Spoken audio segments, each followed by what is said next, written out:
ఇప్పుడు హైదరాబాద్లోని చెరువులు ఎలాగ ఉపయోగపడుతున్నాయి అనేది మనం తెలుసుకుందా అట్ల గురించి ఒక సవివరంగా తెలుసుకుందనమాట. సముద్ర మట్టానికి సగటున 480 నుంచి 600 మీటర్ల ఎత్తులోని దక్కన్ పీఠభూమిలో ఉందన్నమాట ఇవి హైదరాబాద్ తెలంగాణ. ఇప్పుడు సముద్ర మట్టానికి 480 నుంచి 600 మీటర్ల ఎత్తులో ఉంది దక్కన్ పీఠభూమి, అందులో ఉంది తెలంగాణ. ఇది ఇక్కడ సముద్రాలు ఏం లేవు, నీరు ఇక్కడ లేదనమాట. దాన్ని ఇక్కడ నీరు సమృద్ధిగా ఉండాలని అప్పటి రాజవంశాలు సముద్రాల పేరుతో నీటి కష్టాలను తీర్చడానికి శాతవాహనుల కాలంలోనే చెరువుల నిర్మాణం ఒక ఉద్యమంగా ప్రారంభమైందన్నమాట. తర్వాత కాకతీయులు దాన్ని ఆదర్శంగా తీసుకుని కాకతీయులతో పాటు సామంత రాజులు కూడా సముద్రాల పేరుతో చెరువులు నిర్మించారన్నమాట. అలాంటివి చెరువులు ఏంటంటే చూద్దారి. శ్రీరంగపురంలోని రంగసముద్రం ఉందన్నమాట.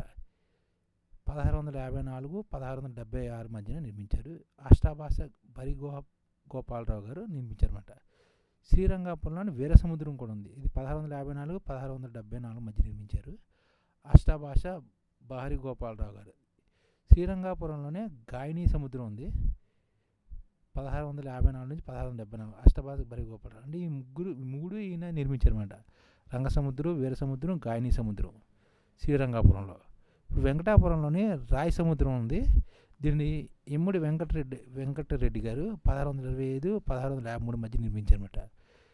ఇప్పుడు శంకిరెడ్డిపల్లిలోని కృష్ణ సముద్రం ఉంది. 1592 1625 మధ్య పెద్ద వెంకటరెడ్డి నిర్మించారన్నమాట. కాసాయిపల్లిలో శంకర సముద్రం ఉంది. 1866 నుంచి 1892 మధ్య రాణి శంకరమ్మ గారు నిర్మించారన్నమాట. పెబ్బేరులోని మహాభూపాల్ సముద్రం ఉంది. ఇది 1893 నుంచి 1922 మధ్య నిర్మించారన్నమాట. రెండవ రామేశ్వరం గారు నిర్మించారన్నమాట. ఇలాగే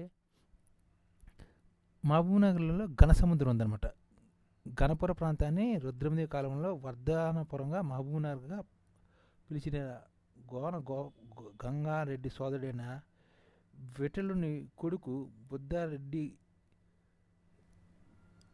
దీనికి కాకతీయ సామంతులుగా గణపతి తండ్రి పేరు మీద గోపాలపేటలో బుద్ధేశ్వర ఆలయం, గణపురంలో గణపతేశ్వర ఆలయం, కోట పెద్ద చెరువు తవ్వించి చరిత్రలో నిలిచిపోయారు మేడ. ఇది ఘన సముద్ర ప్రస్తావన చాలా పాతది. ఈ చెరువు గణపురం గట్టు, దేవుని గుట్ట, కొండయ్య గుట్ట, వీరమ్మ గుట్ట, చౌడమ్మ గుట్ట, చంద్రమ్మ గుట్ట, ముర్రయ్య గుట్ట, దుర్గమ్మ గుట్ట అనుసంధానం చేస్తూ గణపవరం కోట నిర్మించారన్నమాట. దీనికి నీరు అందడానికి ఈ చెరువుని తరలించారన్నమాట.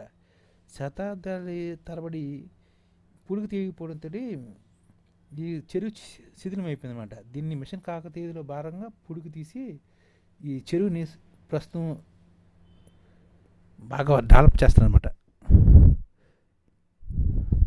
కల్లకుర్తి ప్రాజెక్టు నుంచి గణపవరం బ్రాంచ్ కెనాల్కు సాగునీరు అందించడంతో వేసవిలోనూ కూడా ఘన సముద్రం నీటితో నిండుతుందన్నమాట. 2,50,00,000 తోటి ప్రస్తుత పనులు, సుందరీక పనులు జరుగుతున్నాయన్నమాట. ఉప్పు నీటితో పరవలు తొక్కితే చెరువులు మంచినీటితో సాగునీరు అందిస్తూ గతంలో ఎవరు పట్టించుకునేవారు కాదనమాట. అందుకనే ఫిరంగిపురంలో శ్రీనాథ్ సముద్రం కన్నా గొప్ప చెరువు ఉందన్నారన్నమాట. మహబూబ్నగర్ జిల్లా సముద్రాలకు నిలయంగా మారింది.